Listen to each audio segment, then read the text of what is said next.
10e rue Lumété. Na siège bongo il y a UDPS 37 ans jour pour jour le 15 février 1982 15 février 2019 puis pas UAPI UDPS c'est bongo pendant 37 ans l'anniversaire ba ko fêter anniversaire na bango uta makambu ya parti pendant uta Kondo Etienne Tshisekedi ya sili bongo tika bisope. Ça fait des gens, moi, Mikolo, et si bon, koleka, mais kasi na simanaye, parti ko continuer, le loyo, na kati ya parti, wana ba si bon comme Misabongo, président de la République, ndé moka ye moka le barak non jour yo, IDP so ko so bokondi, ma ça c'est ko le laté, le lo ba ko fêter penza anniversaire na bango, nengo na to ko so ba imboka, to ka bango ndé nyoyo, ba ko lo ba pona tina ya 37 ans d'anniversaire, ya parti na bango. Mbote na mwa mboka. Mbote maman nangai. Mali loba po na anniversaire ya parti. En tout cas toza na sengo mingi po lelo talaka ka bitumbo to bundaki banda 37 ans. Lelo to moni mokonzi na biso azana kati ya kosala musala na ye. Batu nyonso bazomona bazondima oya koboya azate. Donc nzambe apambola ye akendeka liboso po le peuple d'abord. Merci Nayo. Oui papa, bonjour papa. Bonjour maman. Papa comment nani?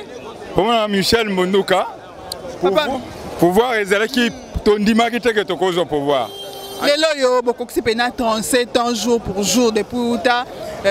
Moi, je suis Kondo Etienne Tshisekedi, je suis là pour créer Penza parti où amener les UDPS. Yo kolobani na.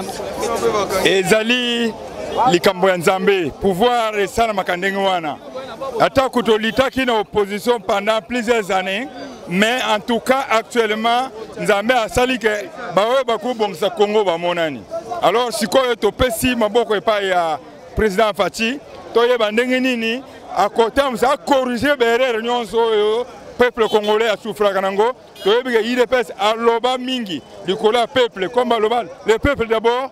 Alors IDPS a qui ça pose à peuple na époque Congo, mutu nyonso lobi na loba sentir que vraiment toujours pouvoir mbale sima muto aye bagake no yende mutabo ngo tamza atake ko pema lera ozonga atamza lisusu kaka ye atamza mboka Antoine na yo mboka to za ba imboka oui papa mbote na yo mbote mama kombo nani papa kombo na ngafeli ekofo amba pa ekofo to simba nini penza motuya na mokwalelo 15 février 2019 anniversaire bongo ya parti okoloba nini ouais lokwa motuya ko simba ezali kaka na spécialement no ba militants nyonso, ba vrai combattants nyonso.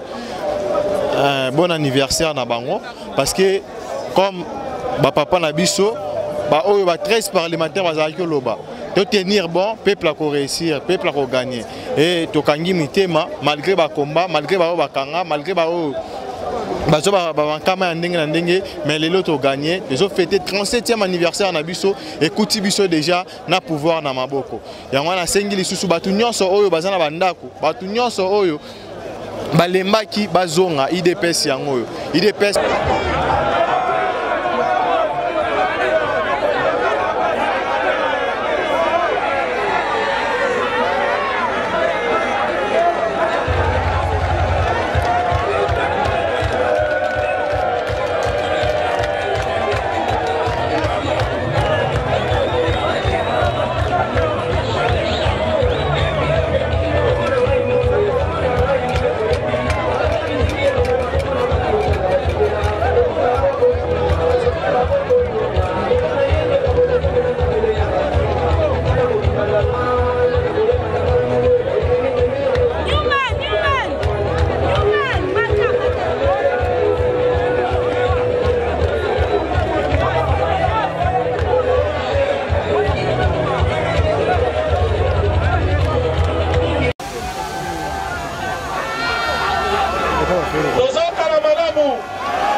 et sengeli ba cellule ezala makasi ezala kosala ba réunion na bango chaque dimanche ndenge bosala kayango elingi ba section ezala puissante ezala kosala ba réunion na bango ndenge ezala makasi chaque samedi ba fédération ezala makasi ezala kosala musala nango ndenge ezala maka et bongo direction politique ya parti bazala capable ya gérer parti ndenge longobami. À l'instar, il y a eu ANC en Afrique du Sud. À l'instar, il y a Zanu PF dans Zimbabwe. À l'instar, il y a MPLA dans Angola. Parti Nabiso et cause à la présence sur terrain. Question nyonso etali politique ya mboka na biso. UDPS à cause à la liboso. Donc cause à la bouclier per rempart pour le chef de l'État. Oyo nyonso kolinga ko attaquer Fachi a kokuta biso to tchele barrière.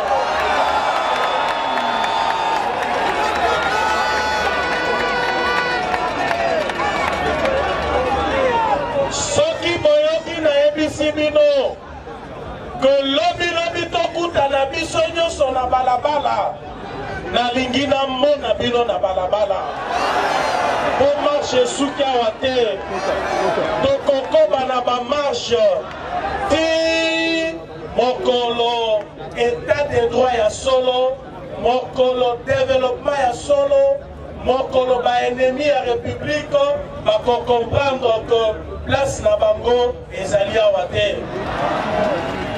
mokolo bao nyonso bazali ko préparer banzete o babengaka babaton mpona kotia na roue ya Félix Tshisekedi ako comprendre que place na bango ezali awa te donc oyoka bachant de sirène te pamba te bobebi bozokanga malamu bozoka ngai bozala 10 fois plus actif qu'avant parce que la survie de notre pouvoir en dépend. Est-ce que vous allez koyoka ngai soki bozoka nga te boyebisi ngai na répéter yango na sens mosusu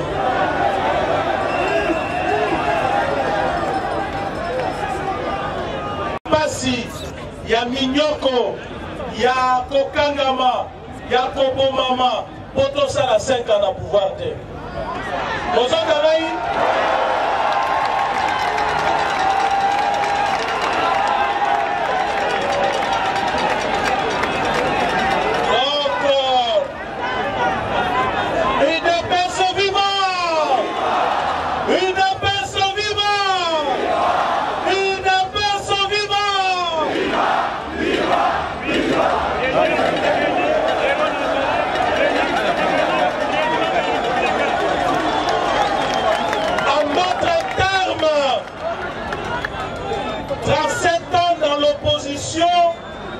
équivaut à 74 ans au pouvoir.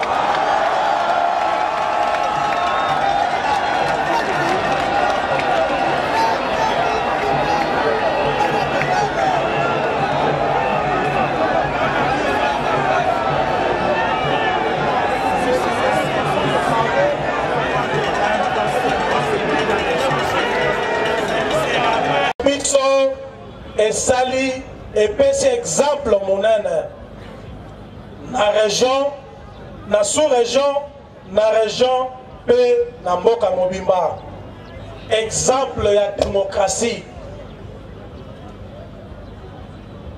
alternance autouti ko vivre Etienne Tshisekedi de son vivant alelaka maya miso ekita po amona yango nde yango abundelaki sinon te tolingaki tozwa manduki tozwa pouvoir ata na 2 semaines mais ye aboyaka yango esengeli boyeba que parce que tozali badémocrate tokende na makambo na lombango te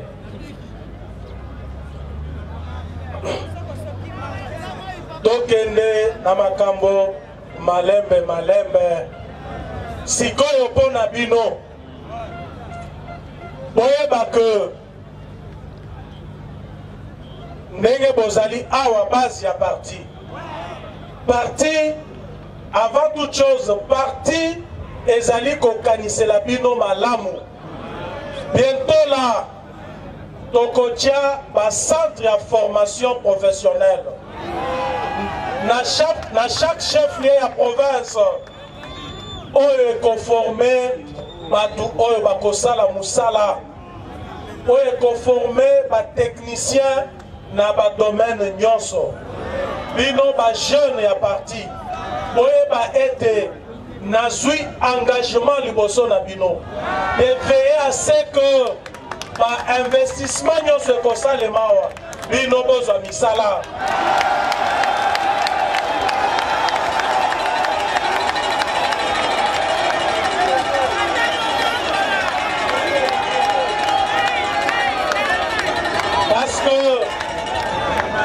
Parce que bokozala formé kala mingi te nazali koyebisa bino projet ezali na mesa na nga na bureau etikali kaka financement po ete bacombattante na bacombattant bao bakozala mandate na bacellule na bango bazwa formation na bacentre wana tokozala na base de données ya main d'œuvre qualifiée oyo tokopesa na bainvestisseur nyonso bakoya na mboka na biso po ete bino bozwa misala bozala récompensé na lutte oyo bino bosali.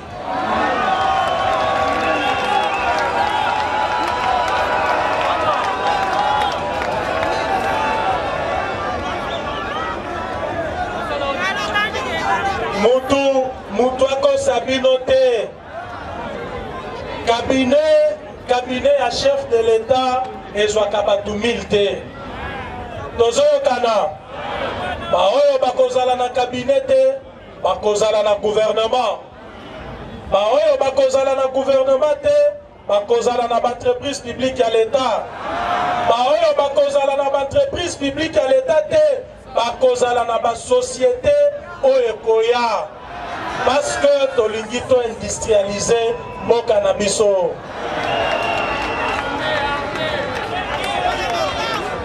Social ezobanda na emploi oyo kozala rémunéré malamu tozokana nazali kotia point d'honneur mpona koyebisa bino bacombattante na bacombattant moto akosa bino te ke bazwi bafulani na mosala bino botikali moto ata moko te akotikala chômeur na UDPS.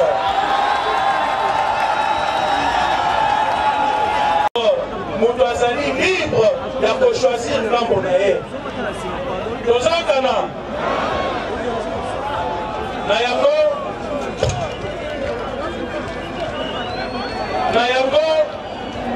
tokosala ete mboka ebonga mpenza ya solo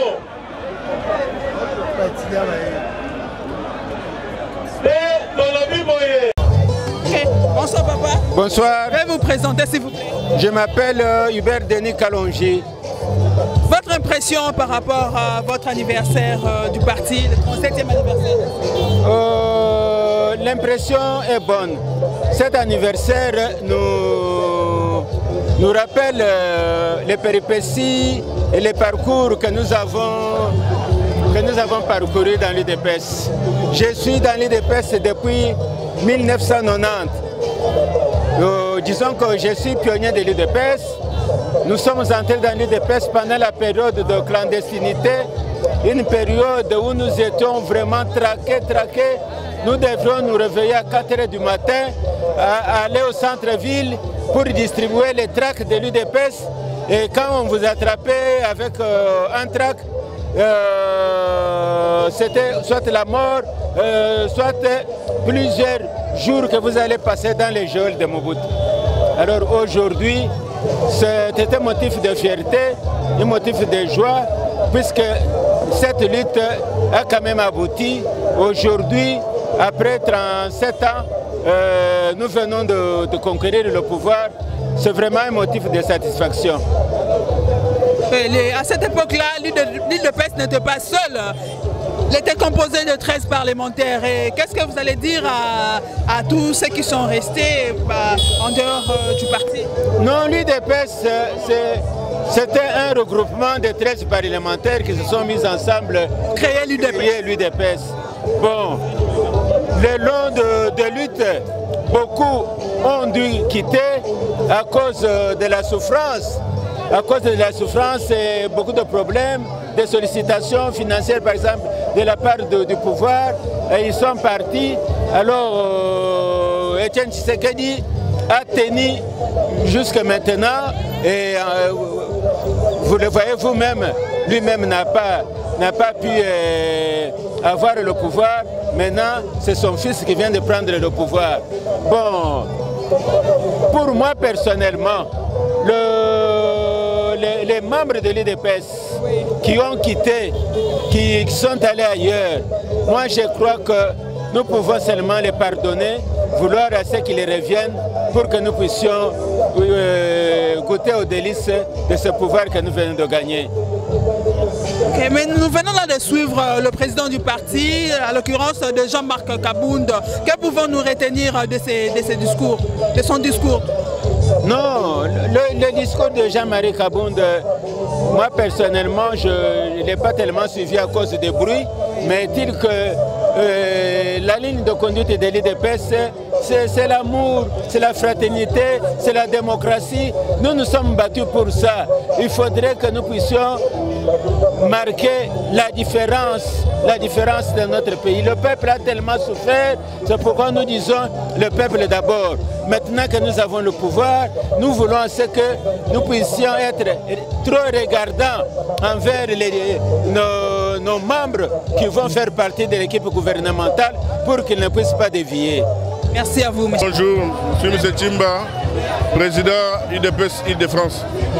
Quelle est votre impression par rapport à votre anniversaire d'aujourd'hui? L'impression, c'est le couronnement de toute une lutte. Ça démontre le sacre.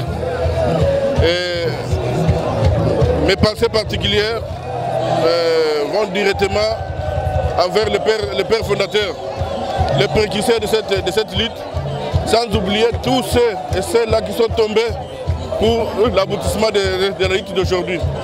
Donc aujourd'hui c'est une fête qui démontre que ces martyrs ne seront jamais oubliés. Je pense que c'est l'impression que j'ai à travers toute la joie que je découvre, à travers le nombre de personnes qui se sont déplacées. Par rapport à ça, ça démontre que dans la vie, parfois la patience paye. Que pouvons-nous retenir par rapport au discours de Jean-Marc Kabound, le président? Non, le secrétaire général Jean-Marc Kabound a tout élucidé, il a tout dit. Il a rappelé, bien sûr, on ne va pas dormir sur nos lauriers. Nous avons remporté, nous avons gagné les élections, nous avons le pouvoir, mais les dires viennent de commencer. Voilà pourquoi il a réveillé, il a suscité, il a demandé aux militants de ne pas baisser les bras, parce que le combat n'est pas fini. Pour que l'état de droit aboutisse, il faut qu'à ce que la population, la base, recadre les choses. Ça veut dire qu'il a demandé à la base de faire les rôles de gendarmes, de faire les rôles d'informateurs. Donc ça veut dire que c'est le pouvoir du peuple. Donc c'est le peuple qui aura toujours le dernier mot. Pourquoi continuer avec des marches aussi longtemps? Vous êtes déjà dans le pouvoir. C'est pour mettre sur le pied le programme d'action, donc celui d'instaurer un état de droit. Parce que le président tout seul ne pourra rien faire. Alors pour que cela soit effectif, c'est pourquoi j'ai dit il faut l'œil vigilant de tout le peuple congolais à travers les mauvais comportements, notamment les malversations, la corruption et tout un tas de choses.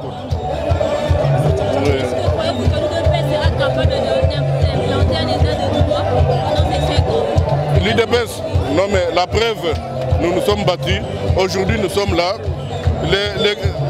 C'était quoi le problème? On nous a taxé de faire la politique de la chaise vide, de rester plus longtemps dans l'opposition, mais c'était d'abord pour essayer de laver la mentalité du peuple congolais. Parce qu'on ne pourra rien faire avec la mentalité archaïque, la mentalité des voleurs, des menteurs, non. Donc nous sommes sûrs qu'avec l'UDPS, avec le concours du peuple, ça je le soutiens, c'est parce que c'est le peuple qui va accompagner ce pouvoir. Alors quand le peuple accompagne ce pouvoir, parce que là, le peuple est venu, il a la confiance du chef. Alors ce peuple-là va orienter, va guider les chefs, va demander aux chefs, va soutenir les chefs pour que les chefs aboutissent. Alors c'est pourquoi je dis, c'est à travers vous, à travers moi, à travers tout le monde, qu'on arrivera effectivement à manifester cette alternance. Bandeko Balanzi, magazine Totonga Pototonga. Toyaki a bongo na siège bongo ya UDPS Bipai Wapi aliko fêté 37e année na anniversaire depuis Uta basila bongo Konda Tshisekedi la sila bongo créé penza parti o ya UDPS elongo na ba 13 parlementaires bamsusu ba ebele batiki penza nzela mais bango babete ba continuer lit na bango kino na suka malgré bazu pouvoir ba continuer toujours na ba marche na bango ya libongo ba marche pour soutenir le président na bango ti parce que mission ayelaki o bazweli nango bokonzi jusqu'à ce que kobota penza et kobota mbumba makasi bandeko banandi botikolanda wana Jean-Marc Kabunda wazali le président ya UDPS intérimaire boki bandeko ba différentes interventions ya bandeko basi bon ko intervenir na kati ya anniversaire na ya mokolo na lelo to komi penza na suka bandeko balandi ezaki bongo 11 mpoi na kati ya présentation ya magazine ya lelo na sima ya caméra na bosna mona ki bongo ndeko Didier Kakesa na réalisation na moni ndeko Didier Mbongo bandeko balandi botika penza malamu kimia mabota mabino kolo nzambe abatela biso tokutani mbala sima bye.